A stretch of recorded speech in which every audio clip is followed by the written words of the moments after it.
Puntos claves en la ventilación mecánica en pacientes con insuficiencia respiratoria aguda secundaria a COVID-19. En diciembre del 2019 se inició en Wuhan, China, una epidemia de neumonía asociada al coronavirus, la cual fue declarada como una pandemia por la Organización Mundial de la Salud.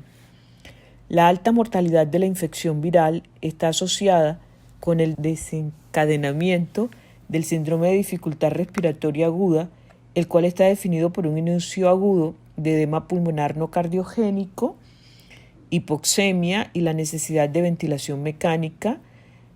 Y en los casos moderado y severo, este síndrome, series de casos recientemente publicados de países como China, Italia y España describen que el manejo sugerido está orientado a la programación de ventilación protectora, titulación de presión positiva al final de la expiración y posición prona.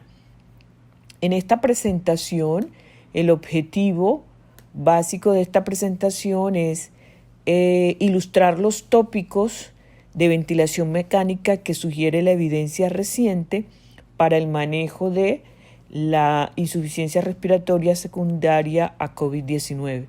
En una presentación preliminar ya se describieron los tipos de ventiladores, cómo funcionan los ventiladores, los modos ventilatorios. En esta presentación nos vamos a enfocar básicamente a las estrategias de ventilación protectora, destete y extubación. ¿Cómo iniciar la ventilación mecánica y en qué modo? La literatura o las guías recientes sugieren los modos volumen control o presión control. ¿Cuál de los dos? Eso depende de la disponibilidad de los ventiladores, de la tolerancia al paciente, de la experiencia que la persona también tenga, que el profesional también tenga. Y lo cierto es que cada modo provee unas ventajas y unas desventajas sobre el otro. Independientemente del modo, ya sea por volumen control o por presión control, el objetivo con cualquiera de las dos modalidades es mantener una presión plató por debajo de 30 centímetros de agua y ventilar con volúmenes corrientes entre 6 y 8 mililitros por kilogramos de peso.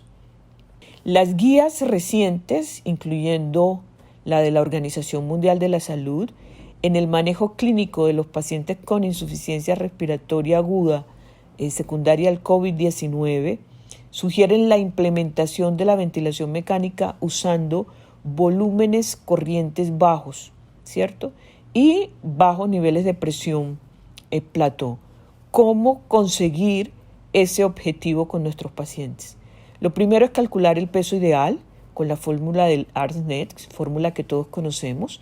Para los hombres 50 más 0.1 por la talla menos 152.4 y para las mujeres 45.5 más 0.1 por la talla menos 142.4. Aquí es importante tener una medición confiable y válida de la talla para no subestimar o supraestimar el volumen corriente y sin darnos cuenta terminar generando complicaciones asociadas a la ventilación mecánica. Lo importante al calcular el volumen corriente es vigilar permanentemente que la presión plató sea inferior a 30 centímetros de agua. ¿Qué otros parámetros deben programarse? Inicialmente, escoger el modo, ya lo vimos. Luego, la frecuencia respiratoria. Las guías sugieren iniciar entre 12 y 20 respiraciones por minuto, con un PIB entre 5 y 10 centímetros de agua y una FiO2 al 100%.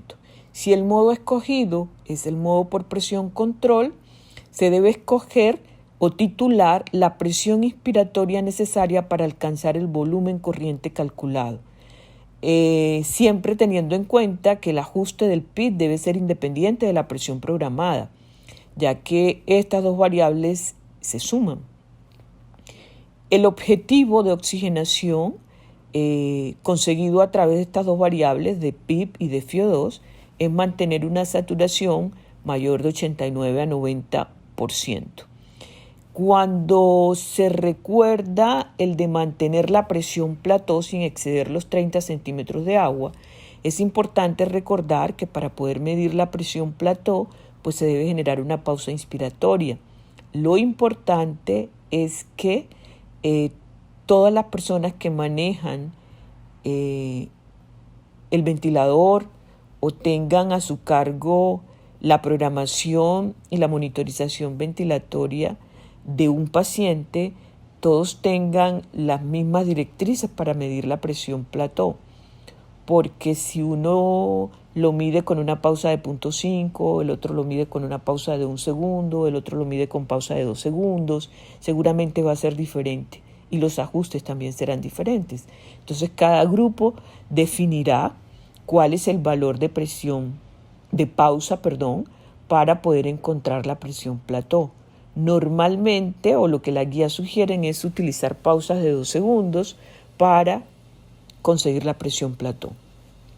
El volumen no deberá aumentarse cuando la presión plató está por debajo de 30 centímetros de agua, excepto en casos de marcada hipercapnia persistente, a pesar de que se tomen las medidas adicionales como la disminución del espacio muerto, los circuitos, el humidificador y de aumentos en la frecuencia respiratoria. Digamos que esos son los casos en los que nos veremos obligados a aumentar el volumen corriente. ¿Qué hacer si la presión plató, pese a todas las estrategias, continúa mayor de 30 centímetros de agua? Si a pesar de esto, de estar realizando disminución del volumen corriente, la presión meseta permanece elevada, de la sugerencia es disminuir el volumen hasta 4 mililitros por kilogramo de peso en pasos escalonados, siempre vigilando y monitorizando la presión plató con cualquier alteración que se realice del volumen corriente. Programar la frecuencia respiratoria hasta 35 respiraciones por minuto. Esa frecuencia debe ser la necesaria y justa para asegurar un volumen minuto aproximado entre 7 y 9 litros por minuto. En algunos casos se permitirá la hipercapnia permisiva, siempre y cuando esta estrategia no esté contraindicada, por ejemplo en casos de hipertensión endocraniana, de arritmia, de hipovolemia.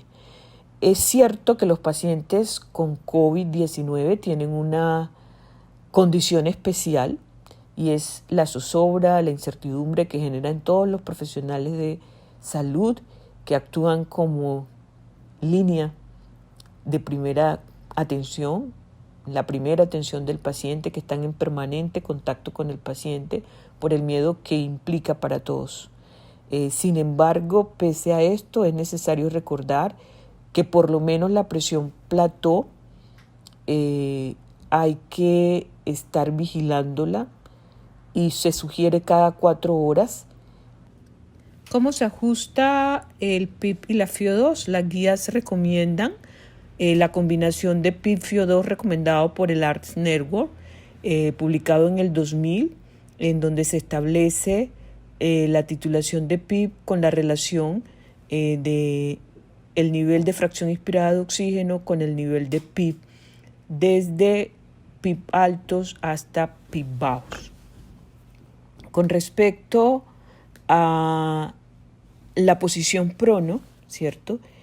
En el momento en que las estrategias convencionales de ventilación mecánica, convencionales no digámoslo en estos términos de convencionales, las estrategias de ventilación protectora, de titulación de PIP, no han resultado y la PAFI continúa por debajo de 150 y nos encontramos con una hipoxemia refractaria, se debe analizar e instaurar la posición prona. Esta posición prona sugiere un equipo que por lo menos tenga experiencia en la movilización de los pacientes. Cada una de estas decisiones tiene sus riesgos y son decisiones que se toman en trabajo interdisciplinario, en donde cada profesional tiene un rol supremamente importante para que la estrategia sea segura, ante todo no hacer daño, y esta estrategia tiene igual su riesgo, tiene igual sus complicaciones que deben ser evitadas. Por lo tanto, tomar la decisión de prono, que en todas las publicaciones recientes se postula como la estrategia más acertada ante la hipoxemia refractaria que presentan estos pacientes con COVID-19. Esta estrategia debe ser mantenida al menos por 16 horas consecutivas, ¿cierto? Y la sugerencia es preferir un modo controlado por volumen para asegurar el volumen minuto durante el posicionamiento. Es cierto que se requieren ciertos aditamentos, es cierto que se requiere cierto cuidado, es una decisión. Esta estrategia terapéutica está soportada en toda la literatura que se lee sobre COVID-19, pero también considero que es una estrategia que tiene que ser bien planeada, que debe tener un líder, que debe tener un responsable, que implica esfuerzo de todo el recurso humano disponible en ese momento para que sea una estrategia realizada con toda la seguridad del caso y poder obtener los beneficios que realmente se quieren alcanzar, que es mejorar la oxigenación del paciente. Este flujograma refleja un poquito o describe un poquito la decisión de la posición prono. La PAFI menor de 150 se toma la decisión de llevar al paciente y la idea es identificar si el paciente responde o no responde a la posición prono y voltearlo para el supino cuando se consiguen los objetivos o el objetivo terapéutico, que es mantener la saturación mayor de 90%. Las personas que ya han atendido pacientes con COVID-19, que ya han tenido pacientes en prono, reportan la paciencia que hay que tener con estos pacientes porque la saturación se cae muy fácilmente porque se cree que se consiguió el objetivo y otra vez hay que volver a empezar, pero también refieren que definitivamente con la posición prono se consigue mejorar muchísimo la oxigenación, teniendo la calma necesaria, sin descuidar en ningún momento la vigilancia de la presión plató, de la presión de conducción y de la seguridad del paciente mientras se mantiene en la posición. Definitivamente hay que recalcar que esta maniobra debe ser realizada por personal entrenado. Yo sé que en estos momentos de pandemia no todo el mundo está entrenado para realizar posición prona, pero por lo menos que quien lidere la estrategia y quien la coordine sea la persona con más experiencia o que por lo menos alguna vez ha puesto a un paciente en prono, porque se pueden presentar complicaciones asociadas con la maniobra de rotación que son igual de catastróficas, sobre todo comprendiendo la importancia que tiene en los pacientes con COVID-19 evitar a toda costa la liberación de aerosoles. Y esto puede ser catastrófico si durante el cambio de supino a prono se presenta la salida accidental de un catéter, del tubo orotraqueal, se pierde la vía aérea, o al mismo tiempo es tan importante, después que se consiguió la posición prono y se están consiguiendo los objetivos de oxigenación, preservar las zonas de apoyo como los ojos, el rostro, los genitales, las rodillas, y para eso se necesita supervisión. Entonces no es colocar en prono al paciente, salirnos de la habitación. Yo sé que da zozobra, yo sé que genera incertidumbre entrar y salir de la habitación, pero también es una responsabilidad evitar más eventos adversos, evitar más complicaciones, porque la posición prono las lleva de por sí al tener al paciente tanto tiempo en posición boca abajo. Y también las complicaciones hemodinámicas que pueden presentarse como hipotensión, bradiarritmias, taquiarritmias, arritmias ventriculares. Digamos que de una manera resumida, estas son las 3 estrategias que se reportan en la literatura en el manejo de los pacientes con COVID-19.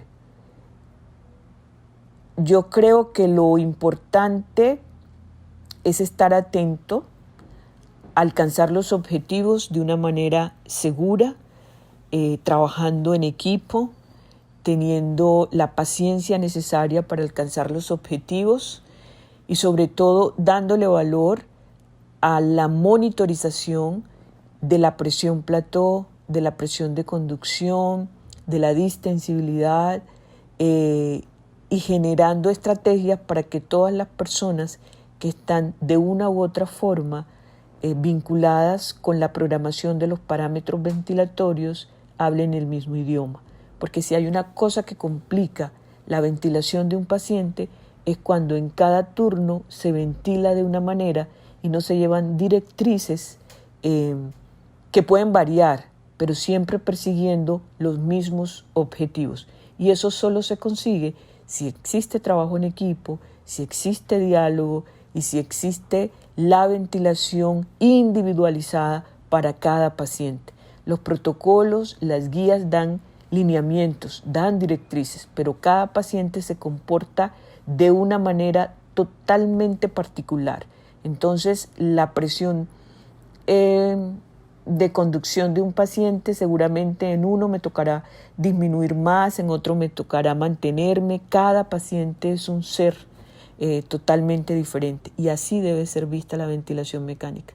Existen parámetros que nos guían, que nos ilustran el camino, pero cada paciente debe manejarse de una manera individualizada.